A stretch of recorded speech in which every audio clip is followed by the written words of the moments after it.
رمضان المبارک کے مبارک مہینے میں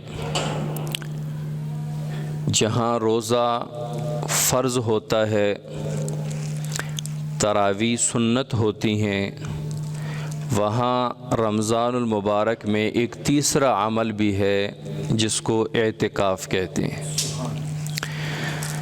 اعتکاف سنت مؤکدہ عمل ہے، سنت مؤکدہ علی الکفایہ۔ جس طرح فرض ہوتا ہے ایک فرض عین، ایک ہوتا ہے فرض کفایہ۔ فرض عین وہ ہوتا ہے جو ہر مسلمان مرد عورت بالغ پر علیحدہ علیحدہ فرض ہو، جیسے 5 وقت کی نماز۔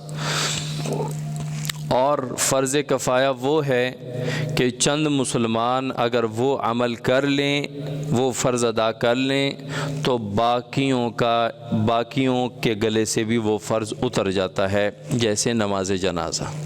نماز جنازہ فرض کفایہ ہے۔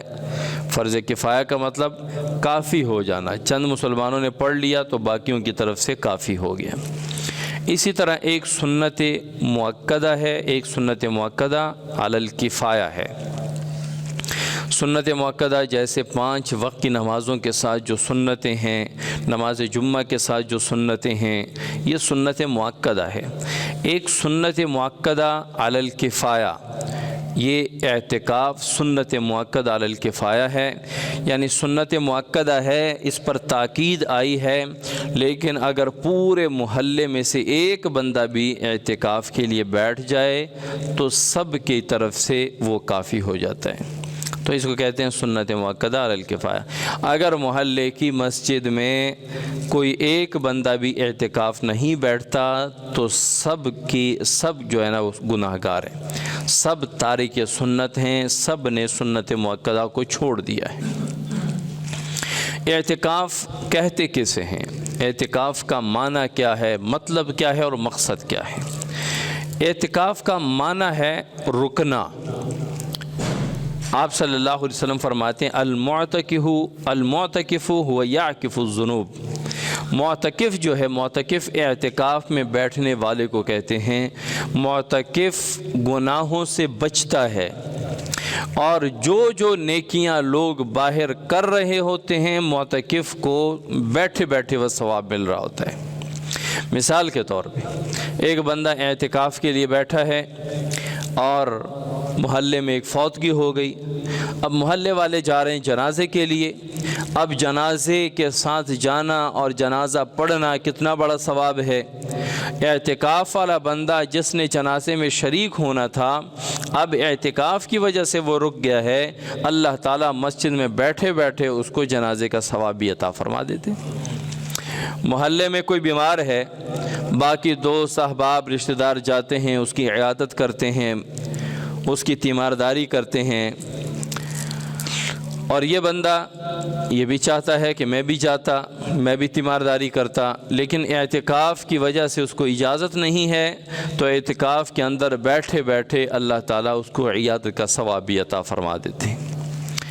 تو اسی حدیث میں رسول اللہ صلی اللہ علیہ وسلم فرماتے ہیں وَيُجْرَى لَهُ الْحَسَنَاتِ، اس کے لیے وہ ساری نیکیاں جاری کر دی جاتی ہیں جو وہ باہر کرنے والا تھا، مسجد کے اندر بیٹھے بیٹھے اس کو وہ نیکیاں مل رہی ہیں۔ تو اعتکاف کہتے ہیں رکنے کو۔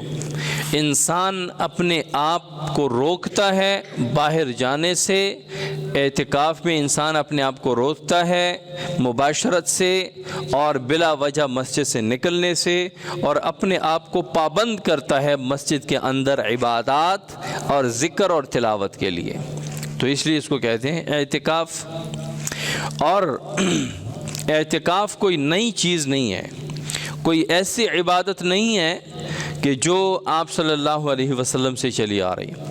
جب سے بیت اللہ شریف بنایا گیا ہے تب سے اعتکاف کی سنت بھی چلی آ رہی ہے۔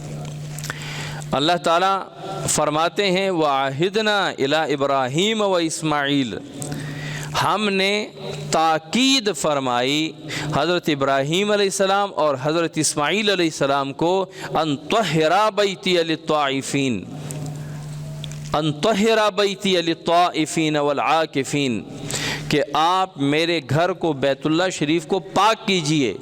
کن کے لیے؟ للطائفین طواف کرنے والوں کے لیے، والعاکفین اعتکاف کرنے والوں کے لیے، والرکع سجود اور رکوع اور سجدہ کرنے والوں کے لیے، یعنی نماز پڑھنے والوں کے لیے. ان 4 اعمال کے لیے اللہ تعالیٰ نے حضرت ابراہیم علیہ السلام اور حضرت اسماعیل علیہ السلام جو معماران کعبہ ہیں، جنہوں نے کعبہ کی تعمیر فرمائی باقاعدہ، ان کو اللہ تعالیٰ نے حکم فرمایا کہ میرے اس گھر کو پاک کریں، میرے اس گھر کو پاک کریں. کن کے لیے؟ طواف کرنے والوں کے لیے اور اعتکاف بیٹھنے والوں کے لیے اور نماز پڑھنے والوں کے لیے. تو اس سے ایک تو یہ حکم نکلتا ہے کہ بیت اللہ شریف کو ہمیشہ پاک رکھنا ہے. ماشاءاللہ سعودی گورنمنٹ کیا انتظام کرتی ہے صفائی کی، کیا مزہ آ جاتا ہے کہ وہاں پہ خدا نخواستہ اگر کوئی ایک خون کا قطرہ ٹپک جائے تو وہاں فوراً عملہ پہنچتا ہے. وہ عجیب قسم کے وہ صرف اور پانی وہ سارا اس سے دھو بھی لیتے ہیں، اس کو خشک بھی کر لیتے ہیں اور وہ جگہ بالکل پاک ہو جاتی ہے. اور سارا دن کسی نہ کسی جگہ کی صفائی چل رہی ہوتی ہے. جو مطاف ہے مطاف کی چل رہی ہوتی ہے اور بڑا خوبصورت ان کا طریقہ ہوتا ہے. ایک پٹی ہوتی ہے گول اور اس پٹی کے اندر وہ خدام جو ہوتے ہیں خدمت کرنے والے وہ کھڑے ہوتے ہیں اور ایسے اس کو چورس کر کے وہ آگے جا رہے ہوتے ہیں اور اس درمیان میں لوگ صفائی کر رہے ہوتے ہیں. جہاں لوگ بیٹھتے ہیں تو یہ سرخ پٹی، میں اپنے دوستوں کو کہتا تھا کہ خطرے کی پٹی آ گئی ہے. اگر کبھی ہم مطاف میں یا بیت اللہ شریف کا جو برآمدہ ہے اس میں ہم لیٹتے تھوڑا سا آرام کرتے، آنکھ لگ جاتی تو آوازیں آنا شروع ہو جاتی، تو میں ساتھیوں کو کہتا خطرے کی گھنٹی بج گئی، سرخ پٹی آ گئی. وہ سرخ پٹی آتی تھی تو وہ لوگ بڑھتے آگے نکلتے تھے اور اس جگہ کی صفائی شروع ہو جاتی تھی. بڑا خوبصورت انداز، بڑا خوبصورت انہوں نے بیت اللہ شریف کو ایسا چمکایا ہوا ہے. اور الحمدللہ کہ ان کے پاس ہے بیت اللہ شریف. اگر ہمارے پاس ہوتا ہم تو پھول بوٹے اور جھنڈیاں لگا کے بیت اللہ شریف کا وہ حشر کر دیتے اور حرم شریف کا حشر کر دے کہ جی آج فلاں دن ہے، حرم شریف پہ جھنڈیاں لگا دو اور یہ کر دو وہ کر دو. انہوں نے بیت اللہ شریف کا ایسا انداز رکھا ہوا ہے، ایسے خوبصورت اور صفائی کے ساتھ رکھا. تو یہ حکم اللہ تعالیٰ نے ابراہیم و اسماعیل علیہ السلام کو فرمایا، طہرا بیتیہ، تم دونوں پاک رکھو بیتیہ، میرے گھر کو. اور اس سے یہ بھی نکلتا ہے کہ اللہ کے گھر کو بھی پاک رکھنا ہے، چاہے وہ بیت اللہ ہو، چاہے وہ بیت المقدس ہو، چاہے مسجد نبوی ہو، چاہے دنیا میں کہیں بھی کوئی بھی مسلمانوں کی مسجد ہو، اس کو پاک رکھنا ہے. اور اتنا پاک رکھنا ہے کہ اگر کوئی آپ نے پیاز وغیرہ کھایا ہے تو پیاز کھا کر بھی مسجد میں آنا مکروہ ہے. پہلے منہ دھو کے کلی کر کے بدبو ختم زائل کر کے پھر مسجد میں آنا ہے. کہ اتنا اہتمام ہے مسجد کی پاکی اور صفائی کا اسلام کے اندر. تو اللہ تعالیٰ فرماتے ہیں طہرا بیتیہ للطائفین، طواف کرنے والوں کے لیے. اب طواف تو صرف اور صرف بیت اللہ شریف کا ہوتا ہے، بیت اللہ کے سوا کسی چیز کا طواف حرام ہے. کوئی ایک جگہ کہ ایک ویڈیو میں نے دیکھی تھی، کسی نے کہا کہ اس کے بارے میں آپ کیا کہتے ہیں. ایک مزار ہے کسی بزرگ کا ہوگا یا واللہ عالم کس کا ہے، تو لوگ اس کا طواف کر رہے ہیں. شرک بھی ہے، گناہ کبیرہ بھی ہے. اگر اعتقاد اس درجے کی ہو تو شرک پہ چلا جاتا ہے، اگر صرف احتراماً ہو تو یہ حرام ہے. طواف صرف بیت اللہ شریف کا، بیت اللہ کے سوا کسی چیز کا طواف حرام ہے. تو صرف طواف بیت اللہ شریف کا. باقی جو 2 کام ہے والعاکفین والرکع السجود، اعتکاف کرنے والوں کے لیے بھی اللہ کے گھر کو پاک رکھیں اور رکوع اور سجدہ کرنے والوں کے لیے بھی اللہ کے گھر کو پاک رکھیں. تو اس کا مطلب ہے کہ ابراہیم علیہ السلام سے جب سے بیت اللہ شریف بنا ہے تب سے اعتکاف کی سنت بھی چلی آ رہی ہے. اور یہی اعتکاف حضرت موسیٰ علیہ السلام نے بھی فرمایا کوہ طور پر 40 دن کا. جب اللہ تعالیٰ نے بلایا کوہ طور پر اور 40 دن کا اعتکاف کروایا، 40 دن کے اعتکاف کے بعد اللہ تعالیٰ نے تورات عطا فرمائی، اور یہی اعتکاف نبوت سے پہلے رسول اللہ صلی اللہ علیہ وسلم غار حرا میں کیا کرتے تھے۔ جب آپ صلی اللہ علیہ وسلم غار حرا میں پہنچے اور اعتکاف شروع کیا، چند دن یا مہینوں بعد آپ صلی اللہ علیہ وسلم کی طرف وحی آنا شروع ہو گئی۔ تو اس کا مطلب ہے کہ اللہ جب بھی کسی نبی سے وحی کے ذریعے رابطہ فرماتے ہیں اور وحی نازل فرماتے ہیں، یا کسی ولی کو کشف اور اس کو الہام فرماتے ہیں، تو وہ ہمیشہ اس کی ابتدا وہ تنہائی میں ہوتی ہے، اعتکاف میں ہوتی ہے۔ اعتکاف قرب الہی کا سب سے بڑا ذریعہ ہے۔ ہم اجتماعی زندگی میں بہت کچھ کر رہے ہوتے ہیں، اجتماعی زندگی میں ہمارے ہاتھ میں تسبیح بھی ہوتی ہے، اجتماعی زندگی میں ہم استغفر اللہ بھی کرتے ہیں، اجتماعی زندگی میں ہم اپنے گناہوں کی معافی بھی لوگوں کے سامنے مانگتے ہیں، اجتماعی زندگی میں ہم لوگوں کے سامنے نیک اعمال بھی گنواتے ہیں۔ لیکن اصل بات ہے تنہائی کی، کہ جب بندہ تنہائی میں بیٹھے اور تنہائی میں وہ اپنے گناہ گنوائے، نیکیاں گنوائے، تو تنہائی میں جب گنواتا ہے کس کے سامنے رکھتا ہے؟ اللہ کے سامنے۔ تو اللہ کے ساتھ قرب کا جو سب سے بڑا ذریعہ ہے وہ تنہائی ہے۔ جتنا بندہ تنہائی میں اللہ کے قریب ہوتا ہے، اجتماعیت میں نہیں ہوتا۔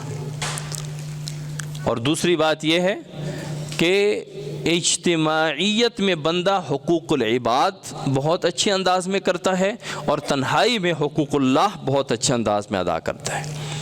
یہ بڑی گہری بات ہے۔ جب بندہ اجتماعی اور اکٹھ ہو، لوگوں کا مجمع ہو، تو اس میں حقوق الناس، لوگوں کے حقوق بڑے اچھے انداز میں ادا ہوتے ہیں، اور تنہائی میں حقوق اللہ بڑے اچھے انداز میں ادا ہوتے ہیں۔ اللہ کی ذات کے بارے میں، اللہ کی قدرت کے بارے میں خیال، توجہ، تفکر اور مراقبہ، اور اپنے گناہوں پر پچھتاوا اور اپنے نیک اعمال پر خوش ہونا، یہ انفرادی زندگی میں بہت اچھا ہوتا ہے۔ تو یہی اعتکاف حضرت موسیٰ علیہ السلام نے کوہ طور پر کیا 40 دن، تب اللہ تعالیٰ نے تورات عطا فرمائی۔ یہی اعتکاف حضرت حضور اکرم صلی اللہ علیہ وسلم نے غار حرا میں فرمائی، تو اللہ تعالیٰ نے قرآن مجید عطا فرمایا۔ اور جب موسیٰ علیہ السلام گئے تورات لینے کوہ طور پر، طور ایک پہاڑ کا نام ہے، کوہ پہاڑ کو کہتے ہیں، جو جیسے کوہ سلیمان، تو کوہ طور پہ حضرت موسیٰ علیہ السلام گئے تورات لینے کے لیے۔ تو حضرت موسیٰ علیہ السلام کو تورات ایک ہی دفعہ ساری اکٹھی ملی۔ یہ قرآن کا اعجاز ہے کہ جہاں ضرورت پڑتی وہاں قرآن اتنا نازل ہوا کرتا۔ تو اللہ تعالیٰ نے موسیٰ علیہ السلام کو تورات عطا فرما دی، اور جب تورات لے کے واپس آئے تو قوم ایک بچھڑے کی عبادت میں لگی ہوئی تھی۔ یہ بہت لمبا چوڑا واقعہ ہے۔ تو اعتکاف کہتے ہیں اپنے آپ کو گناہوں سے روکنا اور اپنے آپ کو مسجد کے اندر پابند کرنا، یہ ہے اعتکاف۔ اور اعتکاف کی فضیلت کیا ہے، اعتکاف کا اجر کیا ہے؟ ظاہر ہے انسان کی فطرت ہے کہ جب کسی چیز کا اجر، ثواب، فائدہ سامنے ہو تو کرنے کو جی کرتا ہے، اور اگر کوئی فائدہ اس کے سامنے نہ ہو، پتہ نہ ہو، تو اس کام میں دل بھی نہیں لگتا۔ رسول اللہ صلی اللہ علیہ وسلم فرماتے ہیں کہ جو بندہ رمضان المبارک کے آخری عشرے کا طواف کرے، اللہ تعالیٰ اس کے اعمال نامے میں 2 حج اور 2 عمروں کا ثواب لکھ دیتے ہیں۔ 2 حج اور 2 عمرے اتنے آسان ہیں۔ خیر یہ الگ بات ہے کہ 2 حج اور 2 عمرے پہ جا کے وہاں کی تکلیفیں برداشت کر کے وہاں طواف، سعی، صفا، مروہ، منا، مزدلفہ، عرفات، اس کی تو کیا ہی بات ہے، قدم قدم پہ اللہ کی طرف سے اجر و ثواب۔ لیکن اللہ تعالیٰ آپ صلی اللہ علیہ وسلم سمجھانے کے لیے فرما رہے ہیں کہ جتنا ثواب 2 حج اور 2 عمروں کو پہ ملتا ہے، اس قدر ثواب